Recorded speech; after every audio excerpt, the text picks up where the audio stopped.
আচলতে আলু পৰঠা লাভাৰ কাৰণে স্পেচিয়েলি আলু পৰঠা যিসকলে ভাল পায় তেওঁলোকৰ কাৰণে স্পেচিয়েল ভিডিঅ'টো আমি অগৰা ৰিজৰ্টৰ পৰা বনাইছোঁ।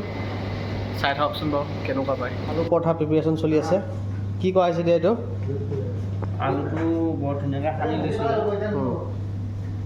তাৰপিছত ইয়াতে পিঁয়াজ দিম, জলকীয়া দিম, ধনিয়া দিম, তাৰপিছত অকণমান নিমখ, মাইনৰ যিটো আলু হয় সেই গোটেইখিনি ৰেডি হৈ গ'ল মোৰ। গোটেইখিনি যাতে ৰেড চিলি দিয়াৰ কাৰণে এনেকুৱা কালাৰ হৈছে। পিঁয়াজ, আদা, নহৰু, আদা দি দিছোঁ। বাছ এই আলু পৰঠাৰ কাৰণে পেৰাকেইটা বনাই আছোঁ।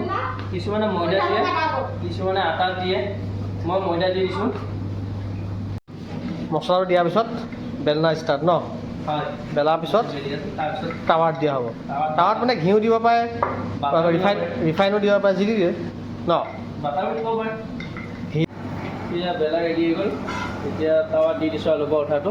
কি দিছা হেৰিত? ৰিফাইন ৰিফাইন দি দিছোঁ, বাটাৰো দিব পাৰি। বাটাৰো ইউজ কৰোঁ, বাটাৰ ৰিফাইন সমানে ইউজ কৰোঁ। অলপ কিমান টাইম ভাজিব লাগিব? অলপ আৰু অলপ আৰু আপোনাৰ 5 মিনিটমান টাইম দিয়াৰ পিছতে হৈ যায় আৰু আলু পৰঠাটো ৰেডি হৈ গ'ল। আপোনাৰ লগত এতিয়া দেখাই আছোঁ আলু পৰঠাটো। ভিডিঅ'টো চাই থকাৰ কাৰণে বহুত বহুত ধন্যবাদ। আগলৈকে লগ পাম আকৌ।